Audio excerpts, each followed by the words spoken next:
जब दुकान पर ग्राहक नहीं आते तो तनाव होना स्वाभाविक है, क्योंकि दुकान खोली ही ग्राहकों के लिए है और ग्राहक नहीं आएंगे तो धन की प्राप्ति नहीं होगी, और यदि धन की प्राप्ति नहीं होगी तो हम परिवार के भरण पोषण के लिए हम पर्याप्त मात्रा में धन अर्जित नहीं कर पाएंगे। हम धन प्राप्त नहीं कर पाएंगे, इस बात की चिंता तथा घर परिवार की चिंता होना लाजमी है।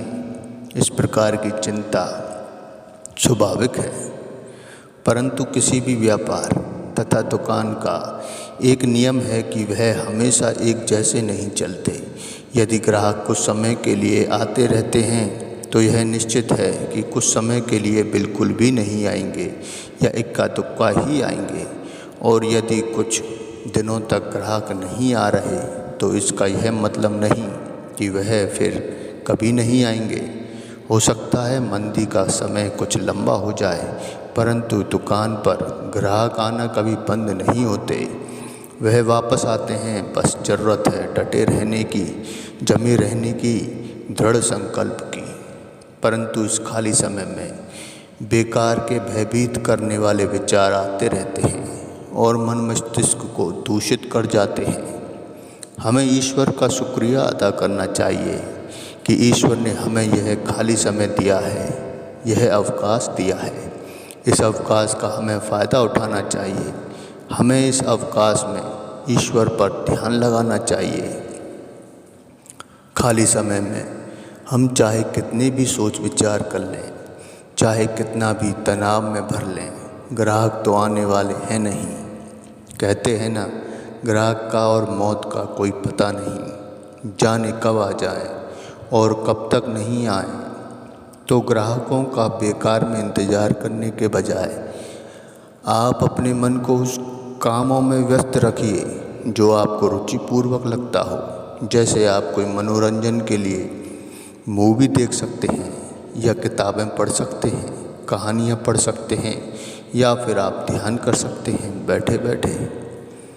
ध्यान के लिए आपको कहीं जाना भी नहीं है, बस जहाँ बैठे हैं दुकान पर, जहाँ भी बैठे हैं वहीं पर अपनी श्वासों पर ध्यान रखना शुरू कर दीजिए। जो श्वास अंदर जा रही है तथा जो श्वास बाहर जा रही है, बस अपनी श्वासों पर ध्यान दें। एक भी श्वास को छोड़ना नहीं है। श्वास की लय को पकड़ने की कोशिश करें। धीरे धीरे श्वास शांत होती जाएगी, गहरी होती जाएगी। श्वास के साथ साथ आप भी शांत होते जाएंगे, गहरे होते जाएंगे और आनंद की प्राप्ति कर लेंगे।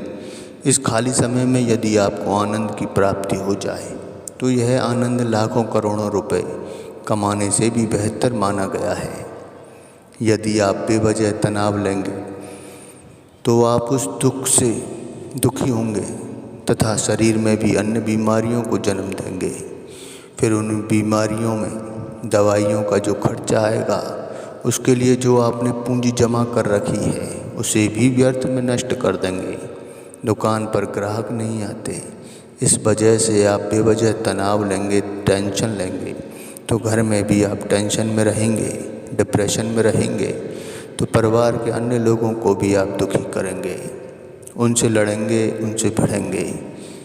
अर्थात कहने का मतलब है कि ग्राहक आपको नियंत्रित कर रहे हैं, जबकि होना यह चाहिए कि आप ग्राहक को नियंत्रित करें। बड़े दुख की बात है कि हम जिंदगी भर अपनी व्यस्तताओं के बीच परेशान होकर ईश्वर से खाली समय की मांग करते हैं, परंतु जब हमें ईश्वर वह अवकाश दे देता है, वह खाली समय दे देता है जिसमें हम स्वयं को तलाश सकते हैं, ईश्वर को तलाश सकते हैं, स्वयं के आनंद को, स्वयं की शांति को, स्वयं के परमानंद को तलाश सकते हैं।